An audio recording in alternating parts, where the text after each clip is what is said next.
Halo semua, selain generator radionuklida, alat yang juga dapat memproduksi radioisotop adalah siklotron. Video ini akan membahas apa itu siklotron dan bagaimana cara kerjanya. Langsung saja masuk ke dalam videonya. Siklotron adalah perangkat yang dapat menghasilkan radionuklida dengan cara menembakkan partikel bermuatan ke suatu inti target dengan kecepatan yang sangat tinggi. Partikel bermuatan yang dipercepat itu bisa berupa proton, deuteron, partikel alfa, bahkan hingga partikel bermuatan seperti ion hidrogen. Nah, partikel bermuatan ini perlu dipercepat dengan kecepatan yang sangat tinggi hingga memiliki energi kinetik yang sangat besar, sehingga ia dapat menembus penghalang Coulomb dan dapat berinteraksi dengan inti atom. Energi kinetik ini menjadi penting karena ketika energi kinetiknya tidak cukup, maka partikel tidak dapat menembus penghalang Coulomb pada inti atom, hingga tidak dapat berinteraksi di dalam inti atom, yang ada hanyalah partikel tersebut terhambur akibat dari medan inti. Secara komersil, siklotron bisa dilihat pada gambar ini. Jika shielding A dibuka, maka di dalamnya ada terdapat lintasan untuk mempercepat partikel bermuatan.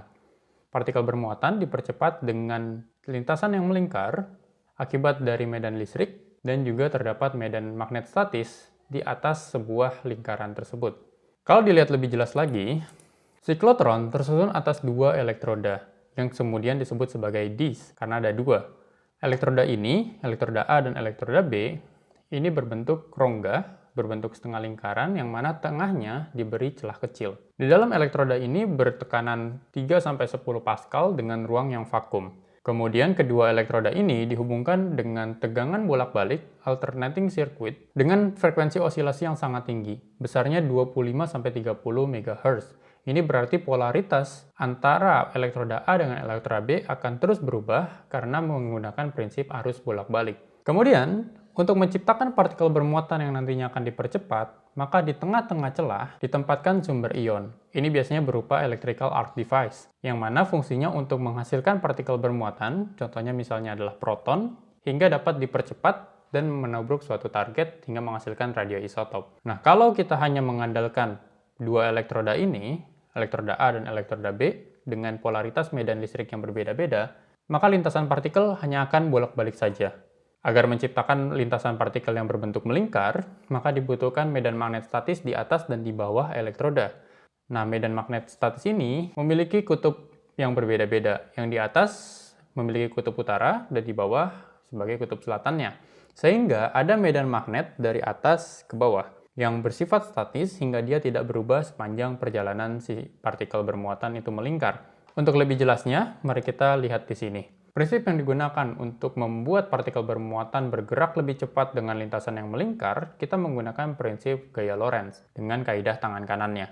Ibu jari sebagai arah dari kecepatan partikel bermuatan, telunjuk sebagai arah dari medan magnet statis, dan jari tengah adalah gaya Lorentz yang kemudian akan timbul. Sekarang mari coba lihat di bagian yang samping ini. Foto yang sebelah kiri, ini jika kita lihat dari penampang atas. Jadi ini adalah siklotron, elektrodanya, maka dilihat dari atasnya. Ada elektroda sebelah kiri dan ada sebelah kanan. Di yang kiri dan di yang kanan. Kemudian sebelahnya, ini jika dilihat dari arah samping. Jadi dilihat dari sisi sini atau dari sisi sananya. Seperti yang tadi sudah dikatakan, bahwa di atas elektroda dan di bawah elektroda terdapat medan magnet. Ada magnet statis utara dan magnet statis selatan. Sekarang, ketika dua elektroda ini dihubungkan dengan sumber tegangan arus bolak-balik, maka polaritasnya akan berubah seiring dengan frekuensi yang diterapkan. Kalau tadi disebut frekuensi arus bolak-baliknya adalah 30 MHz, ini berarti setiap detik, maka polaritasnya berubah hingga 30 juta kali. Kalau dilihat di sini, contohnya, ketika yang sebelah kiri muatannya positif, sedangkan yang sebelah kanan muatannya negatif.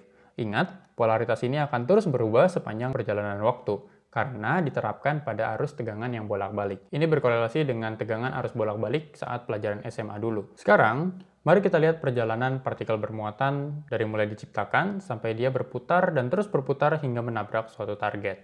Partikel bermuatan diciptakan di tengah celah antar elektroda. Agar lebih mudah membayangkan, mari kita contohkan partikel bermuatan yang tercipta ini adalah partikel bermuatan positif. Contohnya adalah proton. Jika proton tercipta di tengah-tengah celah, maka medan listrik dari arah sebelah kanan yang memiliki polaritas minus akan membuat proton ketarik ke arah medan listrik yang bermuatan negatif. Dengan begitu, arah dari kecepatan partikel bermuatan itu menjadi ke arah kanan, jika hanya terdapat medan listrik saja. Tetapi di sini perlu diingat bahwa di atas elektroda terdapat medan magnet statis. Medan magnet statis ini akan mengarah dari utara ke selatan. Maka jika dilihat dari penampang sampingnya, maka akan terdapat gaya magnet ke arah ke bawah. Jadi gaya magnet ke bawah, kecepatan partikel ke arah kanan. Ini kalau kita lihat dari arah samping. Sedangkan kalau dilihat dari atas, kecepatan partikelnya adalah ke kanan, medan magnetnya menembus elektrodanya. Maka simbolnya adalah cross. Nah, berdasarkan kaidah tangan kanan dalam gaya Lorentz, ibu jari ke arah V, telunjuk menembus bidang elektroda, maka yang dihasilkan adalah gaya Lorentz ke arah atas. Sehingga gaya Lorentz-nya menjadi ke arah atas.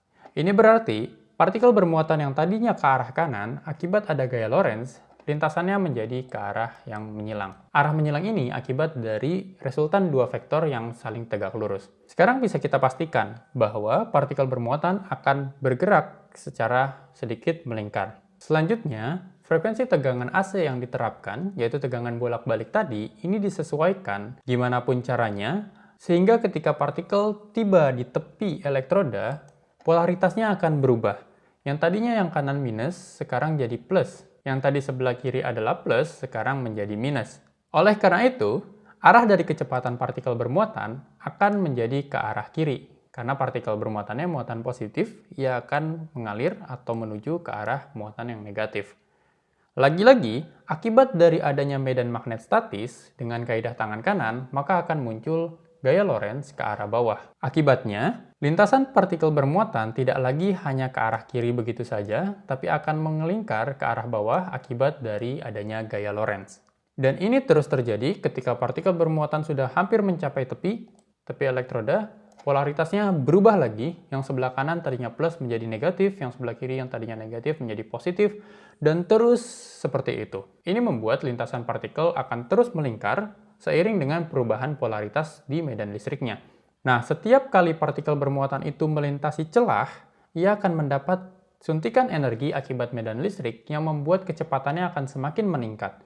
Jadi setiap kali partikel telah mencapai tepi elektroda, ia melewati celah, ia akan menambah kecepatannya, dan terus berputar, kemudian sampai di tepi celah, polaritasnya berubah, ia melewati celah, bertambah lagi kecepatannya, terus seperti itu hingga energi kinetiknya menjadi lebih besar, terus membesar. Nah, semakin besarnya energi kinetik dari partikel bermuatan, maka lintasan radius putarnya akan semakin jauh. Ini seperti kita ketika mengendarai kendaraan, contohnya ketika mengendarai sepeda atau mengendarai motor, ketika akan berbelok, maka ketika kita dalam keadaan yang cepat, memiliki kecepatan tinggi, kita tidak dapat berbelok dengan radius putar yang pendek, tapi harus belok dengan radius putar yang lebih besar. Begitu juga pada partikel bermuatan ini. Yang tadinya dia hanya berputar pendek, akibat kecepatannya semakin besar, lintasan putarnya akan terus membesar. Nah, energi kinetik akhir ini akan bergantung pada jenis partikel yang dipercepat, diameter partikelnya, dan besar medan magnet statis yang diberikan pada siklotron. Sekarang, ketika partikel bermuatan tersebut telah berputar dengan kecepatan yang sangat tinggi sampai mencapai radius orbital putar yang sangat maksimal yang dibatasi oleh siklotron tersebut, partikel kemudian dikeluarkan dari lintasannya untuk menabrak target. Nah, cara agar mengeluarkan partikel bermuatan ini dari lintasannya, yaitu dengan menerapkan elektroda baru di tepi lintasan, yang kemudian disebut sebagai deflektor elektroda. Deflektor elektroda ini menggunakan konsep elektrostatis. Partikel bermuatan yang bermuatan positif tadi, ketika sudah mencapai tepi lintasan, maka deflektor elektroda akan tiba-tiba berubah menjadi bermuatan negatif. Sehingga partikel bermuatan akan tertarik akibat dari medan listrik negatif di deflektor elektroda dan kemudian diarahkan ke exit window. Di exit window inilah partikel bermuatan kemudian akan menabrak inti target, menghasilkan ledakan dari reaksi nuklir di inti atom tersebut. Tentunya, ledakannya masih bersifat ledakan yang kecil, karena kita berbicara dalam lingkup siklotron, bukan dalam reaksi reaktor nuklir. Nah, sebagian besar reaksi yang terjadi di dalam siklotron ketika partikel sudah menabrak target adalah reaksi aktivasi. Ini akan menghasilkan radioisotop yang kekurangan neutron karena ketambahan proton tadi, sehingga radioisotop hasil dari siklotron akan cenderung meluruh dengan peluruhan beta positif ataupun dengan electron capture. Penjelasan mengenai peluruhan beta positif dan electron capture telah dibahas dalam video sebelumnya. Hasil radioisotop ini juga disebut sebagai carrier free karena melakukan penambahan muatan positif ke inti sehingga hanya akan merubah nomor atomnya. Dan perlu digarisbawahi bahwa radioisotop hasil dari siklotron memiliki radioaktivitas dan intensitas yang cenderung lebih rendah dari reaktor nuklir, karena activation cross-section-nya itu lebih kecil dibanding dengan reaksi yang melibatkan neutron. Ini adalah contoh radionuklida yang kemudian dihasilkan dalam siklotron. Ada C11, N13, oksigen 15, F18, gallium 67, I123, dan sebagainya. Dengan metode peluruhan yang sebagaimana yang disebut di awal, dominan adalah peluruhan beta ataupun electron capture. Nah, yang paling banyak digunakan dalam kedokteran nuklir adalah F18, yaitu dalam pencitraan PET, positron emission tomography. Kalau dilihat di sini, di reaksi yang ini, atau jika diperjelas lagi, produksi F18 menggunakan target oksigen 18. Oksigen 18 ini ditembakkan dengan partikel proton, yang mana protonnya ini dipercepat dalam siklotron, kemudian bereaksi dengan oksigen 18, meluruhkan neutron hingga menghasilkan F18. F18 memiliki waktu paruh 110 menit dengan peluruhan electron capture maupun peluruhan beta positif. Dengan energi peluruhan rata-rata sekitar 1,02 MeV. Nah, F18 ini ketika sudah diinjeksi ke dalam pasien, ia akan berinteraksi dengan sel-sel di dalam tubuh pasien, hingga memungkinkan terjadinya peluruhan beta positif. Penjelasan lebih lengkap mengenai interaksi yang terjadi pada F18 telah dijelaskan dalam video macam-macam peluruhan radioaktif maupun interaksi antara partikel bermuatan dengan materi, yang mungkin bisa dilihat dalam klip video di atas ataupun dalam kolom deskripsi. Nah, itu tadi penjelasan singkat mengenai siklotron. Video selanjutnya kemudian akan membahas bagaimana cara kita menangkap radiasi yang kemudian dipancarkan oleh pasien setelah diberikan radioisotop dalam bentuk radiofarmaka, yang nantinya radiasi yang ditangkap itu akan diolah menjadi citra tubuh pasien untuk melihat fungsionalitas dari organ di tubuh pasien. Itu saja untuk video kali ini, semoga bermanfaat.